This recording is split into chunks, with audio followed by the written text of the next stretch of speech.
me voy dando cuenta de mi error. Buenas noches a todos y a todas. Hoy tenemos un programa realmente espectacular, ¿eh? Mañana hay paro bancario, lo tengo aquí ya a Sergio Palazzo, el titular de la bancaria. Vamos a saber por qué están parando mañana los trabajadores bancarios. Pero no solo eso, después vamos a estar hablando hoy aquí en el programa con Marelis Pérez Marcano. Ella es diputada del Parlamento Latinoamericano, miembro de la Comisión de Ciudadanía y Derechos Humanos del Parlatín y militante del Partido Socialista Unificado de Venezuela. ¿Qué está pasando en Venezuela? Lo vamos a tener acá de primera mano, de primera voz, con la diputada Marcano. Y al final vamos a estar hablando sobre el documento de carta abierta, un documento que algunos han leído en clave anticiolista, pero me parece que es un poco más que eso. Va a estar aquí Eduardo Boyosami, integrante de Carta Abierta y a su vez autor del libro 2922 días, Memorias de un preso de la dictadura. Con Boyosami vamos a estar hablando en el último bloque. Pero primero, mañana paro bancario, lo tengo aquí. Sergio Palazzo, ¿qué tal? Buenas noches, ¿cómo te va? ¿Qué tal? Gracias por la invitación. No, gracias por venir. ¿Por qué paran mañana los bancarios? Bueno, es un conflicto que se desata originariamente en la provincia de Tucumán, en una entidad financiera que depende del Estado provincial, que se llama Caja Popular de Tucumán. Se procedió a despedir sin causa a 36 compañeros, mejor dicho, por causas políticas, es decir, hubo un intento de vaciamiento de la Caja Popular de Tucumán, los compañeros retirando los fondos, el gobierno retiró fondos por 200 millones de pesos, dejaba prácticamente sin liquidez la caja, no fue para atender gastos sociales ni corrientes, lo depositaron en otro banco, a La Plata, que no eran fondos del Estado, eran de la Caja Popular, que es un ente autónomo del Estado. Posterior a eso hubieron medidas gremiales, asambleas, movilizaciones, marchas, paros en Tucumán. Se logró el objetivo que devolvieran los fondos a la Caja Popular y empezó una cacería de brujas por parte del gobierno de Alperovich, que se cobró 36 despidos sin causa de trabajadores, la mayoría de ellos jóvenes, que habían estado en las medidas de fuerza. Intervino en el conflicto, muchos preguntaban por qué si es en Tucumán, es un paro nacional. Primero porque no solamente tiene sucursales en Tucumán, sino que tiene en varias provincias y hay despedidos no solo en Tucumán. Por ejemplo, acá en la Ciudad Autónoma de Buenos Aires, una sucursal, y también hay despedidos. Una represión feroz. Después de esto intervino el ministro de Trabajo de la Nación, que yo quiero resaltar esto en el conflicto, ordenó una conciliación obligatoria y resolvió el conflicto reclamando o exigiendo la reincorporación de los 36 trabajadores. El gobierno tucumano se negó a esa reincorporación, siguieron acciones gremiales, se hicieron algunas marchas a nivel nacional, medidas de fuerza a nivel nacional de 2 y 3 horas, no se consiguió que el gobierno pudiera entrar en razones y hace 10 días aproximadamente los compañeros despedidos, que son 36, más los militantes de la bancaria, repartían volantes en la Caja Popular de Tucumán y fueron agredidos salvajemente por la policía. Tenemos 22 heridos de bala y de ellos 4 fueron intervenidos quirúrgicamente, más un compañero muy joven de 19 años, que es uno de los cesanteados, que estuvo hasta ayer en Buenos Aires, le han dado una alta provisoria de 15 días y tiene que volver, que tiene un riesgo de perder la visión de un ojo porque una de las balas le impactó en el ojo. Hubo una reunión con Capitanich, el jefe de gabinete. Sí, el jefe de gabinete ha intentado buscarle una solución al conflicto. Yo reconozco y agradezco la intervención de él y de Tomada, pero bueno, no se ha llegado con medidas eficaces como para poder hacer un alto en la medida de fuerza. No obstante ello, él sigue con el compromiso de continuar haciendo las gestiones para resolver favorablemente el caso. A nosotros lo que nos llama la atención, y creo que por esto interviene el Gobierno Nacional, que en la figura de Capitanich repudió la represión y se solidarizó con los trabajadores baleados por el gobierno tucumano, que quien dice adscribir a un proyecto nacional, popular y progresista tenga políticas contrarias al proyecto que dice adherir.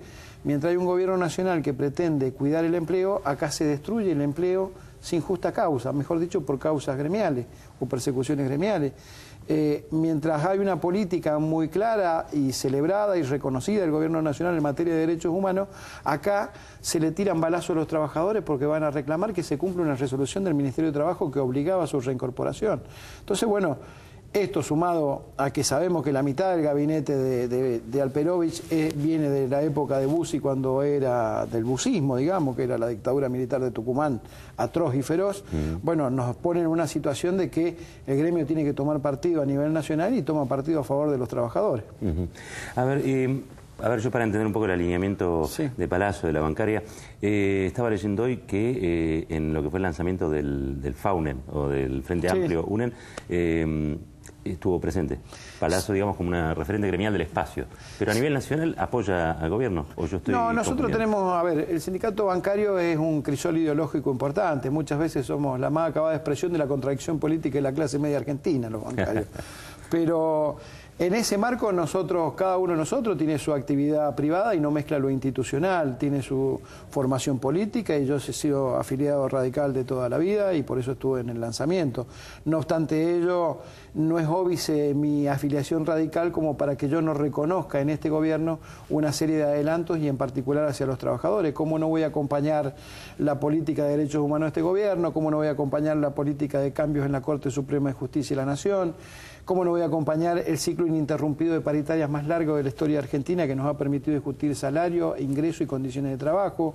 ¿Cómo no voy a acompañar la política de Malvinas? Inclusive, ¿cómo no voy a acompañar la ley de medios que se promulgó en la Argentina? Y lo hago desde la honestidad intelectual, porque son principios que muchas veces el radicalismo esbozó y no los pudo concretar cuando fue gobierno, y también lo hago porque eso me da la autoridad moral de reconocer lo bueno cuando tengo que criticar lo malo. ¿Qué pasa si el Frente Amplio UNEN acuerda con Macri? Difícilmente vote al Frente Amplio UNEN, porque creo que el radicalismo no lo une nada con Macri. A ver, hombre de la bancaria, diría yo también un experto en el sistema financiero, hace años que los conoce, le ve la cara a los banqueros. ¿Cómo ves la situación financiera del país? El sistema financiero argentino, aún en las peores crisis, hasta del propio sistema financiero mundial, siempre ha generado rentabilidad. Este es un tema que uno lo tiene que tener presente. Creo que hay ganadores en este modelo económico, pero los bancos siempre estuvieron bien, independientemente de la actividad que estuvo mejor o peor en algún momento o en algún ciclo de este proceso político y económico. Hoy no es la excepción, también le sigue yendo bien. Y creo que desde el sistema financiero a veces se tiende, el otro día justamente en un programa de este canal lo hablábamos con Martín Granoski, él me decía, si a los bancos le va bien, entonces a la sociedad le va mal. Yo creo que no hay que entrar en ese juego perverso. Si a los bancos le va bien, en una sociedad correcta, formada, bien trabajada, le debería ir bien a la sociedad y a los gobiernos. Y si le va bien, tiene que ser en base a que dan créditos accesibles, que se genera producción, y en el volumen de créditos que se da está la necesidad de que le vaya bien a los bancos. Ahora, si a los bancos le va bien porque la tasa es del 80% en un préstamo a los jubilados, o porque los servicios se incrementan un 100%, y sí, no podemos tener una visión egoísta nosotros, por más que a la gente de los bancos le vaya bien y nos permita discutir mejores salarios a nosotros, porque estamos en el marco de un país y somos parte de esta sociedad. Nos irá bien un tiempito a los trabajadores que trabajamos en el sistema financiero, pero después nos terminará yendo mal, como nos fue en el proceso del 2000, 2001, que nosotros perdimos 20.000 puestos de trabajo. ¿Ya cerró la paritaria, la bancaria? Sí, cerramos en el mes de marzo, cerramos un 29% de punta a punta, con dos sumas fijas, una de 5.500 pesos por el día del bancario y una de 1.600 por el primer bimestre, y el acuerdo fue retroactivo al mes de enero, firmamos por 12 meses. ¿Y cómo estás viendo la pelea entre precios y salarios que se está dando este año? Bueno, es una gran discusión, ¿no? Yo creo que por ahí, dentro de las medidas que a uno no le gustan, que puede haber tomado el equipo económico, tiene que ver las altas tasas. Pero hoy lo decía el presidente del Banco Central, si bajan los precios seguramente bajarán las tasas. Acá hay que dar una discusión, más allá de una buena política, que la de precios cuidados, se tiene que dar una discusión de los formadores de precios, la cadena de precios. Que alguien desde el sector empresarial explique por qué a un chacarero en la chacra le dan 70 centavos el kilo de tomate y vale 40 pesos o 30 pesos en una góndola de supermercado. Entonces me parece que hay que revisar la cadena de precios para ver por qué se arriba a un número tan alto. Cuando esto se achique y se clarifique, naturalmente deberían bajar las tasas. Hoy las tasas es un problema, la tasa alta. A nosotros nos preocupa desde el sindicato porque vemos que en un futuro por ahí se están discutiendo otras cosas que no son salarios. Ojalá que no. Ojalá que no, ya hemos pasado por esa etapa. Axel Kicillof, el ministro de Economía, viajó a París para ver si cierra el tema del club de París. ¿Cómo están viendo eso? Todos los actos que tiendan a que la comunidad internacional empiece a mirar a Argentina desde otro ángulo está bien. Lo llamativo es que siempre se le exigió a los países, y particularmente a los del Cono Sur, que no honraban sus deudas, que no pagaban, que cuando hubo un gobierno que le pagó al Fondo Monetario lo que le debía, pareciera ser que eso no valió, no sirvió. Acá pasa lo mismo, creo que está bien que vaya y que se haga una oferta de pago en el marco de lo que la República Argentina puede pagar. Nosotros hemos pasado proceso, y particularmente en la década del 90, donde nos endeudábamos, no nos daban un peso y cada vez debíamos más. Acá por lo menos hemos dejado de pedir y me parece acertado y ojalá pueda traer un buen acuerdo porque genera un clima de confianza en la comunidad internacional hacia el país. El tema fondos buitres, el juicio en los Estados Unidos... Bueno, claramente nosotros estamos en contra de que haya un fallo a favor de los fondos buitres. Eso ningún argentino puede tener la sensación de regocijo porque el juez norteamericano que tanto fallos saca a favor... Grisa. Claro, saque fallos en contra del país. Todos saben que los fondos buitres a qué se dedican. Y aparte ellos mismos saben que ponen dinero a obtener pingües ganancias usurarias de los bonos de los países emergentes y deberían tener claro que el riesgo que corren es perder sus ahorros o perder su plata o perder su inversión porque también contabilicen la plata que ganaron en exceso mientras el país pagó o los países o los distintos países pagaron. Lógicamente que estamos en contra de que estos fallos vengan a rapiñar el ahorro de la Argentina. Dos preguntas. Una es radical, mendocino, no sé, me sale el nombre, Julio Cobos. Sí. ¿Cuál es la opinión sobre Julio Cobos como candidato? Cobos tiene el derecho de ser el candidato y creo que va a haber una fracción importante que lo votará en la sociedad, pero primero tiene que pasar la elección de las PASO, que me parece que es un buen sistema de selección de candidatos. Yo con él en la provincia no tuve mucho trato cuando fue gobernador, era secretario general de la seccional Mendoza, pero no tuve mucho trato, así que no, respecto a su gestión de gobierno en la provincia fue buena, si no, no hubiera obtenido el porcentaje que obtuvo. Y respecto a lo nacional, seguramente habrá una discusión muy fuerte en el radicalismo de hacia dónde vamos, si hacia una figura como Cobo o una figura como Sanz, que es una figura más partidaria de la Unión Cívica Radical. A ver, reivindicabas recién la ley de servicios de comunicación audiovisual, una ley de medios, que la verdad que una de las cosas más efectivas que tenía es que inauguró un debate inexistente, ¿no? Previo a, bueno, cuál es el rol de los medios, qué hacen los medios. El otro día hubo una Plaza de Mayo alrededor, algunos dicen 300.000, otros dicen 200.000, otros dicen 100.000. En cualquiera de los casos es muchísima gente. Sí, muchísimo. Los dos diarios dominantes de la Argentina prácticamente, no pusieron ninguna foto en tapa. Creo que Clarín en la página 9 le dio un sueltito hablando de los fuegos artificiales, que también hubo esa noche. ¿Cómo lo viviste eso? No sé si estuviste en la plaza o lo estás viendo como espectador, digo, pero ¿qué te pasó? No, estaba dando una charla en la provincia de Buenos Aires que justamente me habían pedido que hablara sobre sindicalismo y demás, estaba en Tandil. Pero no obstante ello, yo creo que la ley de medios, independientemente que abrió un debate muy importante en la sociedad y absolutamente necesario, me parece que se arriesgó tanto las empresas de medios que en la pelea con el gobierno y por la ley terminaron resignando su principal activo, que es la credibilidad. Entonces, y ojo, esto lo digo y me hago cargo de lo que digo, no solo desde los medios opositores, también desde algunos medios vinculados al oficialismo se perdió objetividad en esta pelea. Creo que terminaron resignando uno de los activos más importantes, que es la credibilidad. Entonces a uno le cuesta leer, tiene que tener un espíritu crítico y quizás esto sea lo mejor de la ley de medios, que uno cuando mira de un lado o de otro las noticias, las mira no con recelo, con un espíritu crítico de analizar lo que le están diciendo. Por ahí le puede parecer un día bien lo que dice 678 y otro día le puede parecer mal a la gente porque empezó a tener un espíritu crítico, digamos. Le puede parecer muy mal lo que dice Clarín y al otro día a lo mejor alguna nota le parece bien.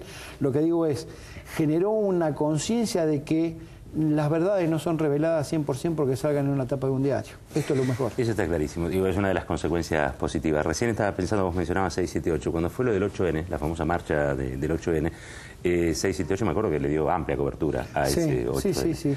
Lo que me sorprendió a mí, el otro día lo charlaba con corresponsales extranjeros, es que los dos diarios dominantes hayan cartelizado, digamos, esto, y hayan omitido una presencia multitudinaria en la Plaza de Mayo. El 25 de mayo es el Día de la Patria, digamos. Claramente es un error por eso, es decir, no es la fiesta de Cristina ni del gobierno, es la fiesta de los argentinos, como cada país, y fíjate qué contradictorio, porque exacerban el espíritu americano los 4 de julio y lo ponen en todos los diarios, pero cuando el espíritu argentino no se exacerba, ¿no?